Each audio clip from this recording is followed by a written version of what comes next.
experimento principalmente europeo, en donde España participa, somos un pequeño porcentaje, pero con una participación importante, en el desarrollo de la tecnología que va a bordo de este satélite, ¿de acuerdo?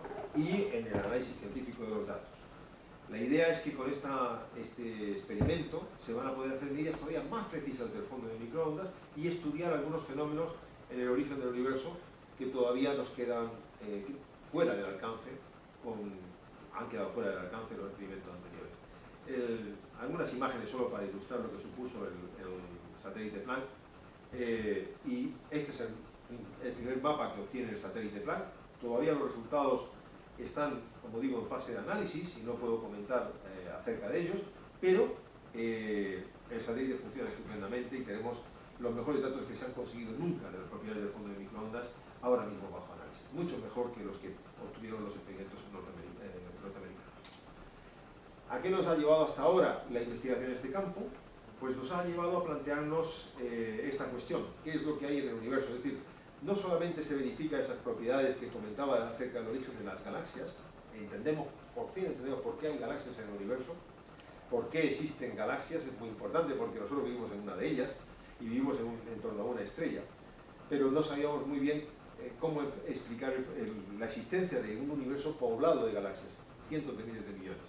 Ahora lo entendemos porque en ese contexto del modelo de Big Bang hemos encontrado que el universo se origina con pequeñas irregularidades que crecen hasta formar las galaxias. Pero nos hemos encontrado con un problema adicional, que es comprender cuáles son las formas de materia y de energía que hay en el universo, y esto no lo entendemos todavía. Entendemos en este diagrama el 5% de lo que contiene el universo, que son básicamente estrellas capaces de producir luz, pero no entendemos la forma de materia dominante, que es la materia oscura. Sabemos por los análisis de los datos de fondo de microondas que la mayor parte de la materia del universo es una materia que no emite luz y que interacciona muy débilmente con la materia normal, la que nos forma a nosotros y la que forma a las estrellas. Y sabemos por los análisis de los mapas del fondo de microondas que hay una componente de energía muy importante en el universo que llamamos energía oscura también por analogía a la materia oscura, pero que en el fondo simplemente no sabemos qué es. Las principales formas de materia y energía en el universo no son comprendidas en este momento, no las entendemos. Y como no las entendemos, yo en esta conferencia no voy a hablar de ellas. Puedo hablar en otras, pero en esta no. En esta voy a hablar de la parte que mejor comprendemos, y aún así voy a hablar de lo que supone quizás el desafío más importante de la parte que comprendemos, que es la existencia de agujeros negros. Me explico. En la parte que comprendemos de la materia en el universo, que es ese pequeño 5%, pues lo que hay principalmente son estrellas. Estrellas que forman galaxias. Estrellas que emiten luz. Estrellas como estas que ven aquí, que podemos ver a simple vista, que son las Pléyades, o como nuestro Sol, una estrella que conocemos muy bien, o estrellas que tienen planetas, como el nuestro, estrellas donde, bueno, pues puede haber otras tierras. Hoy tampoco voy a hablar de esto, simplemente esta es la forma de materia que conocemos, la forma de materia que llamamos ordinaria. Pero muchas de las estrellas que vemos tienen una historia que les va a llevar a producir algo que llamamos agujero negro. Y eso constituye hoy pues uno de los desafíos, ¿no? Entender cómo se origina y cómo evolucionan las estrellas para dar lugar a los agujeros negros constituye hoy uno de los desafíos importantes, que no tienen que ver con los problemas grandes de la materia oscura y de la energía oscura, que son problemas muy importantes, pero tienen que ver con algo más cercano a la astronomía ordinaria y sin embargo muy intrigante, porque la evolución futura del universo puede depender de que comprendamos lo que ocurre con la evolución de las estrellas, algo tan simple como eso. Aquí hay en este esquema pues 4 tipos de estrellas, ¿no? Unas que llamamos enanas marrones, no son realmente estrellas. Enanas marrones son astros que tienen el tamaño de Júpiter más o menos, y que son más densos que Júpiter, pero existen en miles de millones en nuestra galaxia, hoy lo sabemos bien. Hay estrellas como el Sol, que acaban siendo nebulosas planetarias. Esas no las voy a comentar hoy, pero hay otras estrellas que son más grandes que el Sol y que acaban produciendo agujeros negros o produciendo estrellas de neutrones. Y de estas sí que quiero hablar, porque vamos a decir que el proceso de formación de las estrellas, aunque no lo acabamos de comprender plenamente, los astrónomos entienden lo básico de este proceso. Entendemos que el universo evoluciona, produce las galaxias, dentro de las galaxias se producen estrellas, pero queremos entender cómo algunas de estas estrellas producen esos objetos enigmáticos que llamamos agujeros negros. Bueno, ejemplo de enanas marrones, esta es una que descubrimos nosotros en el año 98. Una enana marrón es un objeto muy débil que podemos detectar alrededor de estrellas o pueden estar flotando en el espacio. Esas son las primeras que comentaba yo en la parte superior del diagrama. Estas no producen agujeros negros, estos son objetos que se enfrían progresivamente y que existen desde que se forman y quedan ahí como materia muy fría, puede llegar a estar a temperaturas muy bajas, incluso temperaturas que están bajo, pues no sé, 50 grados centígrados bajo cero. De esas temperaturas podrían llegar a alcanzar y existir muchísimas de estos objetos, pero como digo, las que me interesan no son las que producen las nebulosas como la que ven aquí. Esta nebulosa está producida por una estrella que se parece mucho al Sol, o que se parecía mucho al Sol y que acaba su vida de esta manera. Las que me interesan son las estrellas que al acabar su vida expulsan toda la materia que ven aquí. Aquí hay una estrella muy masiva que está expulsando muchísima materia y que está posiblemente a punto de explotar como una supernova. Esas son las que nos interesan porque durante la explosión de una estrella muy masiva creemos que se producen agujeros negros. Se producen explosiones de gas, hidrógeno, helio y elementos pesados, pero también se pueden producir agujeros negros. Esas explosiones son las explosiones que llamamos supernovas. Son los fenómenos que ahora son, digamos, los más energéticos que se producen en el universo actual.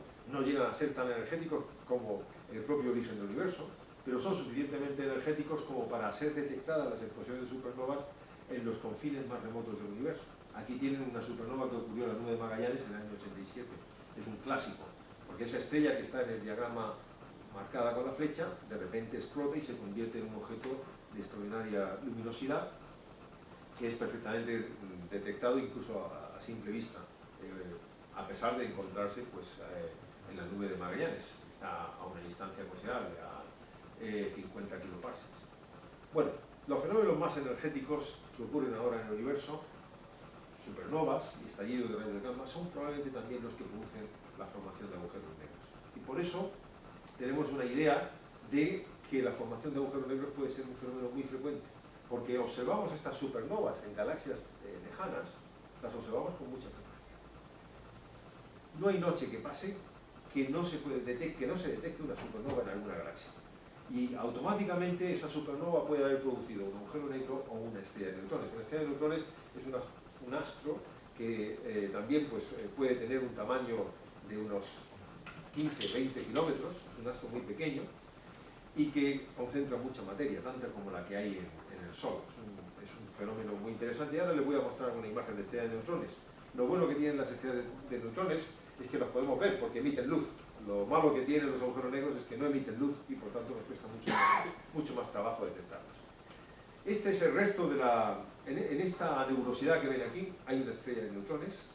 Esta es la nebulosa del Cangrejo, muy conocida porque hay una supernova en el año 1051, me parece, o 1050, por ahí más o menos, en la era cristiana, en donde, bueno, pues hay una explosión, se detecta a simple vista, creo que los chinos registran esta detección, y después, pues, cuando se ha rastreado esa región, se ha visto esto, es una emisión tremenda en rayos X, y en su núcleo se detecta ese objeto que está pulsando. Cada 30 milisegundos emite un haz de luz.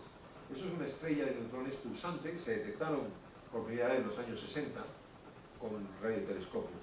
Esto de aquí se ha detectado con un instrumento que se ha hecho en esta región, aquí, en Murcia, en Cartagena en concreto, en la Universidad Politécnica, en colaboración con nosotros, para detectar este tipo de fenómenos en el óptico. Y estos son imágenes tomadas con un telescopio que hay en Canarias, el telescopio nórdico, con esa cámara que se llama FastCam y que ha sido construida, como digo, en una colaboración entre nuestro grupo en Canarias y el grupo de la Universidad Politécnica de Cartagena.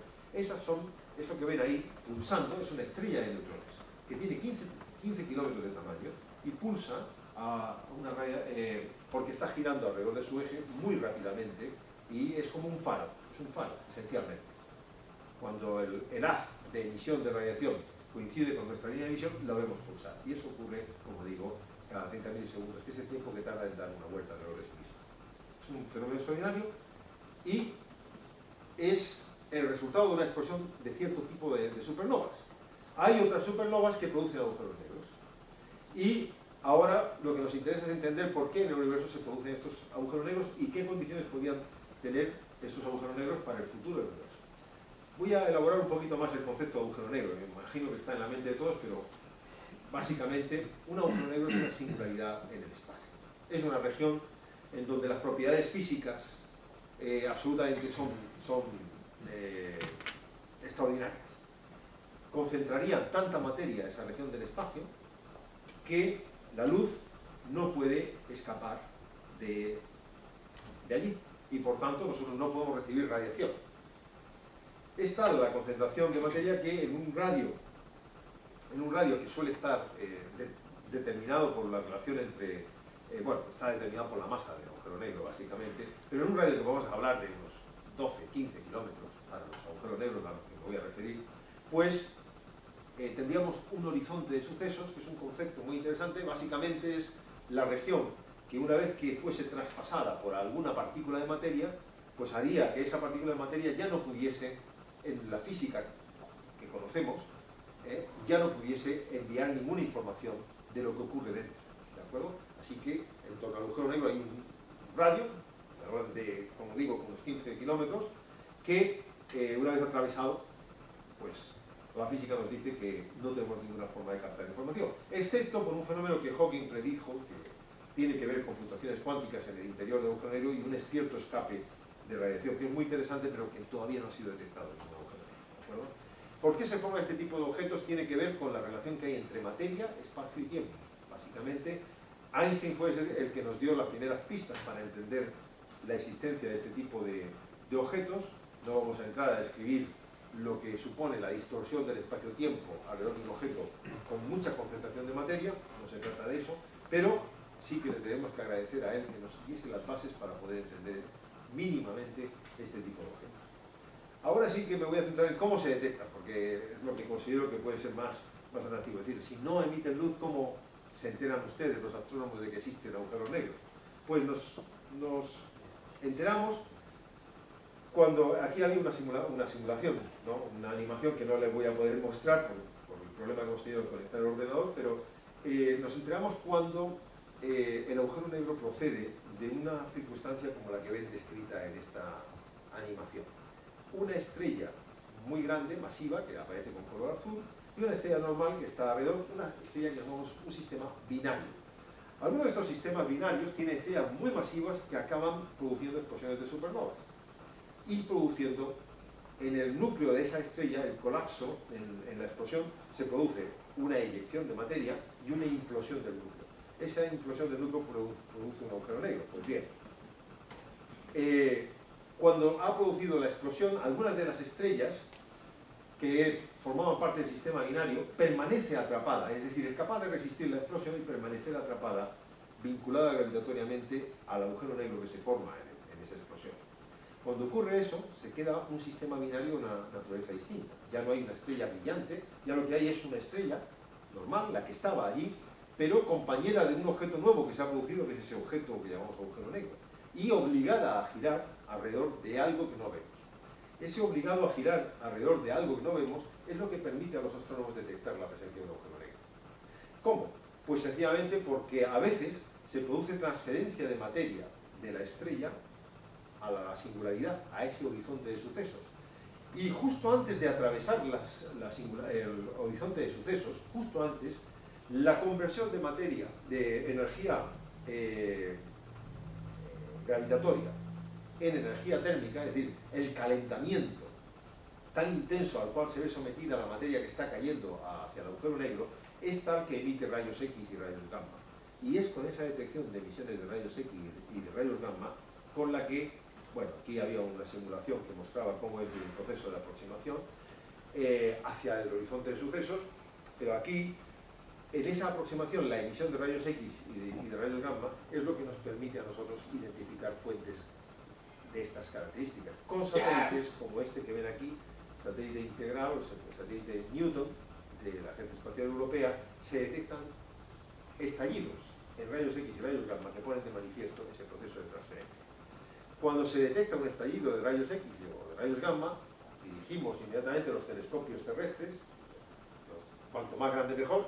Afortunadamente tenemos en Canarias uno de los más grandes del mundo, y con ellos tratamos de identificar la estrella que está transfiriendo ese material al objeto compacto, al agujero negro. Tratamos de detectarlo utilizando pues, los medios ópticos que tenemos. ¿Qué hacemos una vez que lo detectamos? Pues tratamos de medir la velocidad con la cual se mueve la estrella, porque si somos capaces, como se ve en esta gráfica, de medir la velocidad, el cambio, cuando la estrella gira alrededor del agujero negro, la velocidad de la estrella con respecto a nosotros, sistema de observación, se hace positiva y negativa, ¿vale? Y sigue una curva como esta. Esto es una curva de velocidad radial, una estrella, alrededor del sistema XTE J1118, que sabemos que contiene un agujero negro. Esta curva, contenida por el telescopio de 10 metros que hay en Hawái, tiene una amplitud de 700 km por segundo, quiere decir que, en concreto, la velocidad cambia más alrededor de la proyección de la velocidad de este sistema cambia entre más 700 y menos 700 km. Es la velocidad con la cual va girando alrededor del agujero negro. ¿Cómo sabemos que hay un agujero negro? Pues cuando hacemos el análisis dinámico de esta curva, somos capaces de determinar cuál es la masa del agujero, básicamente. Y cuál es la masa contenida dentro del horizonte de sucesos del agujero negro. Simplemente viendo cómo gira la estrella. Esto que muestro aquí es lo último que hemos hecho en mi grupo, en trabajo de investigación sobre agujeros negros. Quería comentarles por qué hace uso del telescopio, que era el telescopio Canarias. Antes usábamos el telescopio en Hawái porque no teníamos medios en España, ahora tenemos medios, somos capaces de hacer estas curvas de velocidad utilizando medios exclusivamente españoles, tecnología absolutamente española y un grupo exclusivamente español. Nosotros tres trabajamos en el Instituto de Astrofísica de Canarias y obtenemos curvas que permiten medir lo que llamamos una curva de velocidad. ¿Por qué lo hemos hecho? Porque estamos intentando comparar esta curva con la que obtuvimos hace 5 o 6 años allí en Hawái. Básicamente para ver cuál es el proceso de aproximación de la estrella hacia el agujero negro. Algo que no se ha medido nunca. No se ha medido nunca hasta ahora, que creemos haber medido por primera vez. Es decir, somos capaces de hacer todo el análisis dinámico de esas curvas para extraer la información dinámica. En esta tabla que hay aquí, lo importante que hay quizás es la masa del agujero negro, que es MBH, pone aquí 8.3 veces la masa del Sol. Es lo que determinamos del análisis de la curva de velocidad. No solamente eso, determinamos el periodo orbital con mucha precisión. La precisión es considerable y el periodo orbital es de 4 horas. Esta estrella, básicamente, da una vuelta alrededor del agujero negro cada 4 horas. Lo que hemos determinado, además, por comparación entre el periodo orbital que medimos ahora y el que medimos hace tiempo, haciendo un estudio detallado, es que el periodo orbital no es constante. Es decir, el tiempo que tarda en dar una vuelta a la estrella va cambiando y cambia a un ritmo de casi 2 milisegundos por año. Es un tipo de medida que no se había hecho hasta ahora. ¿Qué significa esto? Pues que el periodo se va haciendo más corto conforme el sistema da vueltas, a un ritmo de aproximadamente ese menos 0,85 quiere decir 1 microsegundo cada vez que da una vuelta. Es decir, cada vez que pasan 4 horas, la estrella da una vuelta alrededor del agujero negro. Y a la vuelta siguiente tarda 1 microsegundo menos. Eso es lo que hemos medido. Nos hemos dado cuenta de que la estrella se está acercando efectivamente, porque es lo que está ocurriendo, es lo que cabía esperar. Lo que nos ha sorprendido no es que se esté acercando, que ya lo predecía la teoría. Lo que nos ha sorprendido es que el proceso de acercamiento es mucho más rápido de lo que predice la teoría. Es decir, sometido al campo gravitatorio del agujero negro, tal y como lo describe la física que conocemos, el proceso de aproximación está siendo más rápido de lo que predecía la teoría con un factor 5 o 6. Y no sabemos por qué. Simplemente les dejo con que estamos investigando esto. Quería mostrar algo de las investigaciones que se hacen sobre estos sistemas. Queremos entender qué impacto puede tener en el sistema que se esté aproximando más rápido de lo que la teoría predice. Un impacto, por ejemplo, que es muy fácil de identificar, es que si la estrella se está acercando más rápido de lo que esperábamos, probablemente la vida de esa estrella va a ser más corta de lo que esperábamos. ¿Por qué? Pues porque cuando se acerque más rápido irá, y cuando se acerque mucho acabará atravesando el horizonte de sucesos, y eso calculamos que ocurrirá dentro de unos pocos millones de años. Eso significa pues, que el agujero este en particular engordará, pues cuando se trague la estrella engordará más, y no sabemos qué impacto puede tener en el momento en que eso ocurra. No vamos a ver este sistema tragarse a la estrella, pero tenemos la esperanza de poder capturar algún otro porque si el tiempo de vida es corto, pues cuando conozcamos muchos de estos sistemas, quizás alguno de ellos podemos capturarlo en el momento en que la estrella está verdaderamente muy cerca del horizonte de sucesos. Y eso es muy interesante porque es cuando pondremos a prueba nuestro conocimiento de la teoría general de la relatividad de una manera extraordinaria. Pero bueno, eso nos queda por descubrir sistemas que estén en una fase más cercana. Este es, hoy por hoy, el sistema estrella, agujero negro, que tiene una distancia relativa entre los dos más corta de todos los que conocemos. Es el sistema que tiene una estrella más cerca del agujero negro. De nuevo, en la colaboración que mantenemos con la Universidad Politécnica de Cartagena, estamos estudiando la existencia de agujeros negros en ciertos sistemas que llamamos cúmulos globulares. Ese es el instrumento que hemos desarrollado para investigar qué es lo que ocurre en las regiones de mayor densidad de estrellas que conocemos en nuestra galaxia. Son estas regiones que ven aquí. Esta es una de ellas, hay muchos ejemplos, pero esta es una. Esto es un cúmulo globular. Un cúmulo globular concentra en una pequeña distancia miles y miles de estrellas. Entonces, necesitamos tecnologías nuevas para, con los telescopios que tenemos, entrar en estas regiones tan densas y determinar la dinámica de las estrellas, porque hay algunos modelos que predicen que en el núcleo de estas concentraciones de estrellas se forman agujeros negros no de 8 veces la masa del Sol, sino de cientos de veces la masa del Sol, o miles de veces. Todavía ningún equipo en el mundo ha conseguido probar que en el núcleo de estos cúmulos globulares existen agujeros negros de esas características. Pero pueden comprender que estamos todos muy interesados en llegar a entender cómo se mueven las estrellas en esas regiones, y hoy por hoy los equipos más sofisticados que pueden hacer esto están a bordo del telescopio espacial Hubble. Lo que pasa es que con ciertas tecnologías que hemos desarrollado nosotros podemos obtener imágenes como la que ven aquí arriba, que está hecha desde Tierra, desde Canarias, del núcleo de un cúmulo globular, que es esto que ven aquí, este es el cúmulo globular. Esa es la imagen del telescopio espacial, y por primera vez pues, se pueden conseguir con telescopios desde Tierra imágenes de cierta similitud. Fíjense que este recuadro que hay aquí, estas estrellas son las mismas que hay ahí abajo. Debido a la atmósfera de la Tierra, si uno no usa tecnologías especiales, no puede conseguir la misma nitidez que con el telescopio espacial. Pero bueno, hemos empezado a explorar unas tecnologías que yo creo que nos van a permitir obtener la dinámica de las estrellas en el núcleo, en esta región, ¿vale? Hasta aquí. La dinámica de estas estrellas nos puede dar la clave de si existen agujeros negros que tienen masas del orden de 1000 veces la masa del Sol, que es la pregunta que queremos contestar. ¿Problema? Pues que nos llevará 8 o 10 años de observación es determinar la dinámica de esas regiones. En el centro de la Vía Láctea, seguramente han oído hablar de la existencia de un agujero negro. Este mismo tipo de técnicas aplicado al centro de la galaxia, el problema es que nosotros desde Canarias no vemos bien el centro de la galaxia, ¿de acuerdo? Está demasiado al sur y apenas alcanzamos a verlo con los telescopios debido a que tenemos que inclinarlos mucho para poder captar radiación. Pero desde el hemisferio sur, los observatorios que hay, por ejemplo en Chile, es posible hacer un seguimiento muy preciso de lo que ocurre en el centro de la galaxia. Esto que ven aquí es el centro de la Vía Láctea. Imágenes tomadas en la región central, estrellas individuales y el movimiento orbital de estrellas individuales que se ha ido siguiendo por grupos de astronomía, del Instituto Max Planck, por ejemplo, en Múnich, que son los que han desarrollado este trabajo, el seguimiento desde el año 92 hasta el año 2002 del movimiento de las estrellas que hay en el núcleo de nuestra galaxia, a ver si allí hay algún agujero negro.